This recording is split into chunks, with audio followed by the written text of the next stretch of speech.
வணக்கம், எல்லாரும் எப்படி இருக்கீங்க? சரி, நாம இப்ப பார்க்க போற கதை இதுதான். உண்மையை சொல்லணும்னா உங்களை ஆச்சரியப்படுத்துற ஒரு விஷயம் இருக்கு. 1000 வருஷத்துக்கு முன்னாடி நடந்த ஒரு கதை. இந்த கதையில் உள்ள அர்த்தங்கள் நம் வாழ்க்கைக்கு தேவைப்படுற ஒரு சில விஷயங்கள் இருக்கலாம். சரி, வாங்க கதைக்குள்ள போகலாம். இந்தோனேஷியாவுல இருக்கிற ஜாவா தீவுன்னு ஒண்ணு இருக்கு. அங்க ஒரு பெரிய கோவில் இருக்கு. அந்த கோவில் பேரு பிரம்பனன் கோவில்னு சொல்றாங்க. அங்கே ஆயிரக்கணக்கான சாமி சிலைகள் எல்லாம் செதுக்கி வச்சிருப்பாங்க. அதை பார்த்தா பல வருஷத்துக்கு முன்னாடி நடந்த கதைகள் எல்லாம் அப்படியே கண்ணுக்கு முன்னாடி நிக்கும். அங்கேயும் ஒரு பெரிய கேள்வி இன்னைக்கும் இருக்குது. என்னன்னு கேக்குறீங்களா? கிருஷ்ணர் எப்படி 16,000 பொண்டாட்டிகளோட வாழ முடிஞ்சுச்சுங்கிறது தான் அந்த கேள்வி. சாதாரண மனுஷன்னா இது ஒரு பைத்தியக்காரத்தனமான கேள்விதான். ஆனா கிருஷ்ணர் ஒரு கடவுள் மாதிரி. அவருக்கு இதெல்லாம் சாதாரணம். இது ஒரு லவ் ஸ்டோரி மட்டும் இல்லைங்க. அவர் செஞ்ச கடமை மக்களை காப்பாத்தினது, அவருக்கு இருந்த பெரிய சக்தின்னு எல்லாத்தையும் பத்தி இதுல இருக்குது. பழைய காலத்து இந்தியாவுக்கு போவோம். அங்க கதைகளும் நிஜ சம்பவங்களும் ஒன்னா கலந்து கிடக்கும். கடவுள்களே மனுஷங்க கூட நடமாடின காலம் அது. கிருஷ்ணரோட கதை பிருந்தாவனத்துல ஆரம்பிக்குது. ஒரு மாடு மேய்க்கிற சின்ன பையனா இருந்தாரு. அப்பவே அவர் ரொம்ப புத்திசாலி. சின்ன வயசுலயே பூதனான ஒரு ராட்சசியை கொன்னதுல இருந்து கோவர்தன மலையை தூக்கி ஊர் மக்களை இந்திரனோட கோபத்துல இருந்து காப்பாத்தினது வரை அவர் கதைகள் தலைமுறையா சொல்லிக்கிட்டே இருக்கிறாங்க. இந்த ஆரம்ப கட்ட கதைகள் தான் அவர் பின்னாடி செஞ்ச பெரிய சாகசங்களுக்கு அசிவாரம். அதுல ஒண்ணுதான் 16,000 ராணிகளை கல்யாணம் பண்ணிக்கிட்ட கதை. இந்த பெரிய நம்பர் இப்போ இருக்கிற காலத்துல நமக்கு ரொம்ப வினோதமா இருக்கும். ஒருவேளை கேலி பண்ற மாதிரி கூட தோணும். ஆனா அதுக்கு பின்னாடி ஒரு பெரிய அர்த்தம் இருக்குதுங்க. வெறும் பொண்டாட்டிகளை சேர்த்து வச்ச கதை இல்ல இது. அந்த காலத்துல சமூக அமைப்பு எப்படி இருந்துச்சு, ராஜாக்களோட கடமை என்ன, கடவுள்களோட சக்தி எவ்வளவு பெருசுங்கிறதெல்லாம் இதுல இருக்குது. பழைய காலத்து இந்தியாவுக்கு போவோம். அங்க கதைகளும் நிஜ சம்பவங்களும் ஒன்னா கலந்து கிடக்கும். கடவுள்களே மனுஷங்க கூட நடமாடின காலம் அது. கிருஷ்ணரோட கதை பிருந்தாவனத்துல ஆரம்பிக்குது. ஒரு மாடு மேய்க்கிற சின்ன பையனா இருந்தாரு. அப்பவே அவர் ரொம்ப புத்திசாலி. சின்ன வயசுலயே பூதனான ஒரு ராட்சசியை கொன்னதுல இருந்து கோவர்தன மலையை தூக்கி ஊர் மக்களை இந்திரனோட கோபத்துல இருந்து காப்பாத்தினது வரை அவர் கதைகள் தலைமுறையா சொல்லிக்கிட்டே இருக்கிறாங்க. இந்த ஆரம்ப கட்ட கதைகள் தான் அவர் பின்னாடி செஞ்ச பெரிய சாகசங்களுக்கு அசிவாரம். அதுல ஒண்ணுதான் 16,000 ராணிகளை கல்யாணம் பண்ணிக்கிட்ட கதை. இந்த பெரிய நம்பர் இப்போ இருக்கிற காலத்துல நமக்கு ரொம்ப வினோதமா இருக்கும். ஒருவேளை கேலி பண்ற மாதிரி கூட தோணும். ஆனா அதுக்கு பின்னாடி ஒரு பெரிய அர்த்தம் இருக்குதுங்க. வெறும் பொண்டரட்டிகளை சேர்த்து வச்ச கதை இல்லை இது. அந்த காலத்துல சமூக அமைப்பு எப்படி இருந்துச்சு, ராஜாக்களோட கடமை என்ன, கடவுள்களோட சக்தி எவ்வளவு பெருசுங்கிறதெல்லாம் இதுல இருக்குது. பழைய காலத்துல ஒரு ராஜாவோட செல்வாக்கு அவருக்கு எத்தனை பொண்டாட்டிகள் இருக்காங்கங்கறத வச்சு அளக்கப்பட்டதான். அது அவரோட அரசியல் செல்வாக்கு, காசு, ஆதிக்கம் எல்லாத்தையும் காட்டுமா. கடவுளுக்குன்னா சொல்லவே வேண்டாம். அது அவரோட பெரிய சக்திய ஒவ்வொரு செயலிலும் ஒரு தெய்வீக நோக்கத்தை காட்டுற மாதிரி. ஆனா இந்த கதையோட மையத்துல எல்லா சாகசங்களையும் தாண்டி ஒரு பெரிய வில்லன் இருக்காரு. நரகாசுரன் பேரு. அவன் பூமி தேவிக்கும் பன்றியா வந்த விஷ்ணுவிற்கும் பிறந்தவனா. ரொம்ப பயங்கரமான சக்தி கொண்ட அசுரன். உலகத்தையே நடுங்க வச்சான். நிறைய ராஜ்யங்களை தன் கைக்குள்ள கொண்டு வந்தான். அவன் செஞ்ச மிக பெரிய பாவம் என்னன்னா ஆயிரக்கணக்கான இளவரசிகளை பிடிச்சு சிறையில வச்சான். அவங்களோட வாழ்க்கைய அழிக்கணும்னு நினைச்சான். அந்த இளவரசிகள் எல்லாம் அவங்க வீட்டை விட்டு பிரிஞ்சு, குடும்பத்தை விட்டு பிரிஞ்சு, எதிர்காலமே இல்லாம பயந்துகிட்டே வாழ்ந்தாங்க. அவங்களோட அழுகுரல் காதுல கலந்து ஒரு கடவுள் வந்து காப்பாத்த மாட்டாரான்னு கெஞ்சுகிட்டே இருந்துச்சு. கிருஷ்ணர் கெட்டவங்களை அழிக்கிறவரும் நல்லவங்களை காப்பாத்துறவரும் ஆச்சு. அந்த அழுகுரல் அவர் காதுல விழுந்துச்சு. அவர் கடமை அவரை கூப்பிட்டுச்சு. அவரோட சக்தி வேலை செய்ய வேண்டிய நேரம் வந்துச்சு. கிருஷ்ணர் தன்னோட நம்பகமான சாரதி தாரகனோட கருடன் மேல ஏறி நரகாசுரனோட பெரிய கோட்டைக்கு போனாரு. இந்த போர் சும்மா ஒரு போர் இல்லையே, ரொம்ப பெரிய போர். கிருஷ்ணரோட சுதர்சன சக்கரம் மின்னல் மாதிரி போச்சு. அவரோட சங்கு சதம் எதிரிகளை நடுங்க வச்சுச்சு. பல நாள் நடந்த கடுமையான போருக்கு அப்புறம் கிருஷ்ணர் நரகாசுரனை அழிச்சு உலகத்தை அவனோட பிடியில இருந்து காப்பாத்தினாரு. இது ஒரு பெரிய வெற்றி. ஆனா இது ஒரு புது பிரச்சனையை கொண்டு வந்துச்சு. நரகாசுரனால சிறையில இருந்த 16,000 இளவரசிகள் இப்போ விடுதலை செய்யப்பட்டாங்க.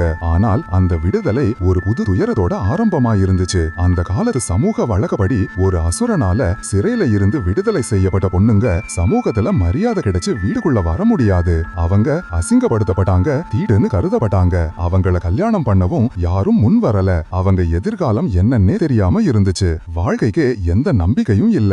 இந்த இளவரசிகள் சுதந்திரத்தோட சந்தோஷத்தை அனுபவிக்கிறதுக்கு முன்னாடியே அவங்க சமூகத்தால கைவிடப்பட்டாங்க. அவங்க அழுகுரல் இப்போ அவமானத்தோட கலந்து மறுபடியும் கிருஷ்ணரோட காதுல விழுந்துச்சு. கிருஷ்ணர் ஒரு ராஜாவாவும் ஒரு கடவுளாவும் இந்த பிரச்சனையோட ஆழத்தை புரிஞ்சுக்கிட்டாரு. அவங்கள சும்மா விடுதலை பண்ணி அவங்க தலையெழுத்துன்னு விட முடியாது. அவரோட கடமை என்னன்னா அவங்கள காப்பாத்துறது மட்டும் இல்லாம அவங்க மானத்தை திருப்பி தர்றதும் அவங்க வாழ்க்கைக்கு ஒரு அர்த்தத்தை கொடுக்கறதும். ஒரு சத்திரிய ராஜாங்கங்கிற முறையில அவர் இந்த இளவரசிகளை சமூகத்துல மறுபடியும் மறுபடியும் சேர்த்து அவங்களுக்கு ஒரு மரியாதையான இடத்தை கொடுக்கணும். அவரோட பெரிய கருணையில கிருஷ்ணர் ஒரு ஆச்சரியமான முடிவை எடுத்தாரு. அவர் அந்த 16,000 இளவரசிகளையும் கல்யாணம் பண்ணிக்க முடிவு பண்ணாரு. இந்த விஷயம் இப்போ இருக்கிற காலத்துல வினோதமா தெரியலாம், ஆனா அந்த காலத்துல இது ஒரு பெரிய கருணை தியாகம்னு கருதப்பட்டுச்சு. ஒவ்வொரு இளவரசியும் ஒரு தனி சடங்குல கிருஷ்ணரை கல்யாணம் பண்ணிக்கிட்டாங்க. அவங்க இப்போ கிருஷ்ணரோட ராணிகள், அவரோட குடும்பத்துல ஒரு பகுதி.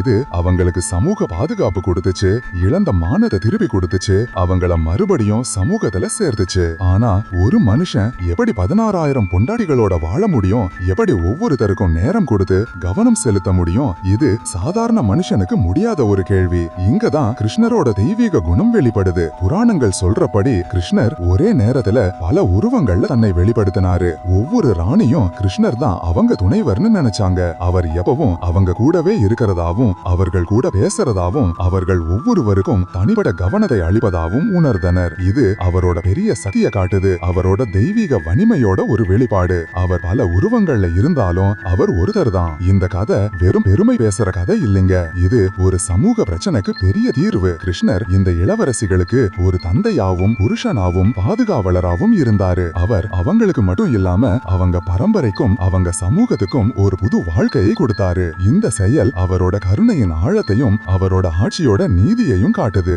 இந்த நிகழ்வு துவாரகையில நடந்துச்சு. துவாரகை ஒரு அழகான நகரம், கடல் மேல கட்டப்பட்ட நகரம். கிருஷ்ணரோட ஆட்சியில ரொம்ப செழிப்பா இருந்துச்சு. இந்த நகரத்துல இருக்கிற ஒவ்வொரு வீட்லயும் ஒவ்வொரு இளவரசியும் கிருஷ்ணரோட சந்தோஷமா வாழ்ந்தாங்க. இந்த ராணிகள் வெறும் பொண்டாட்டிகள் மட்டும் இல்லைங்க, அவங்க கிருஷ்ணரோட கடமையில பங்கெடுத்தவங்க. அவங்க வாழ்க்கை முழுக்க கிருஷ்ணரோட சேர்ந்து தர்மத்தை நிலைநாட்டுனாங்க. அவரோட ஆட்சிக்கு ஒரு அசைக்க முடியாத பலமா மாறினாங்க. இந்த கதையோட ஆழமான அர்த்தம் என்னன்னா, ஒரு தலைவனோட நிஜமான நோக்கம் என்னங்கிறது தான். ஒரு தலைவன் தன்னோட மக்களை, குறிப்பா ரொம்ப கஷ்டப்படுறவங்களை காப்பாத்தி அவங்கள மறுபடியும் வாழ வைக்கிறது அவனோட கடமை. கிருஷ்ணர் ஒரு தெய்வீக தலைவரா இந்த கடமைய ரொம்ப அற்புதமான, நம்மள வியக்க வைக்கிற விதத்துல செஞ்சாரு. அவர் தன்னோட சொந்த விருப்பங்களை விட தன்னோட மக்களோட நலனை முன்னிறுத்தினாரு. ஆனா இந்த கதையில ஒரு விஷயம் இருக்குதுங்க, அது காலத்தால் அழியாதது. இது வெறும் ஒரு புராண கதை மட்டும் இல்ல, இது நம்ம சமூகத்துல பல நூற்றாண்டுகளாக எதிரொலிக்கும் ஒரு நீதி பாடம். சமுதாயத்தால கைவிடப்பட்டவங்களை நாம எப்படி நடத்துறோம்? அவங்கள நாம கண்டுக்காம விடுறோமா, இல்ல அவங்களுக்கு ஒரு இரண்டாவது வாய்ப்பை கொடுக்கிறோமா? கிருஷ்ணரோட செயல் இரக்கம், கருணை, சமூக பொறுப்பு, இந்த எல்லாத்துக்கும் முக்கியத்துவத்தை நமக்கு ஞாபகப்படுத்துது. நவீன உலகல இந்த கதை பெரும்பாலும் தவறாக புரிஞ்சுக்கப்படுது அல்லது கேலி செய்யப்படுது. இது ஒரு பெண்ணடிமைத்தனத்தின் செயலாக பார்க்கப்படுது அல்லது ஒரு மனிதனின் பெருமையாக பார்க்கப்படுது. ஆனா அந்த காலத்து கலாச்சார சூழல் மற்றும் தெய்வீக நோக்கத்தை நாம் புரிஞ்சுக்கிட்டோம்னா இந்த கதைக்கு ஒரு ஆழமான அர்த்தம் இருக்குது. இது ஒரு மீட்பு கதை, ஒரு பாதுகாப்பு கதை மற்றும் ஒரு கருணையின் கதை. கிருஷ்ணரின் இந்த செயல் லோக சங்கரகம்ங்கிற தத்துவத்துக்கு ஒரு சிறந்த உதாரணம். லோக சங்கரகம்னா உலக மக்களை பாதுகாத்து அவங்கள நல்ல பாதையில வழி நடத்துறது. கிருஷ்ணர் தன்னோட இந்த செயலின் மூலமா 16,000 இளவரசிகளை மட்டும் இல்லாம ஒட்டுமொத்த சமூகத்தையும் பாதுகாத்தாரு. அவர் அவங்களுக்கு ஒரு புது வாழ்க்கையை கொடுத்து சமூகத்துல நல்லிணக்கத்தை மறுபடியும் கொண்டு வந்தாரு. வரலாற்றோட பக்கங்களை இன்னும் பிரட்டி பார்த்தோம்னா கிருஷ்ணரோட வாழ்க்கையில வேற சவால்களும் வந்துச்சு. மகாபாரத போர்ல அவர் செஞ்சது ஒரு தேரோட்டியா, ஒரு வழிகாட்டியா, தர்மத்தோட ஒரு தூணா அவர் வாழ்க்கை முழுக்க வெளிப்பட்டுச்சு. அவர் ஒரு ராஜதந்திரியா, ஒரு போர் வீரரா, ஒரு ஞானியா மற்றும் ஒரு கடவுளா பல முகங்களை கொண்டவர். கிருஷ்ணரோட இந்த கதைகள் மனுஷ வாழ்க்கையோட சிக்கலான தன்மையையும் தெய்வீக நோக்கத்தோட ஆழத்தையும் நமக்கு காட்டுது. அவரோட 16,000 ராணிகள் வெறும் நம்பர்கள் மட்டும் இல்லாம ஒவ்வொருத்தரும் ஒரு தனி கதை, ஒரு தனி வாழ்க்கையோட ஒரு பகுதி. அவங்க கிருஷ்ணரோட கருணைக்கு ஒரு அடையாளமா, அவரோட பாதுகாப்பு வட்டத்துல ஒரு பகுதியா மாறினாங்க.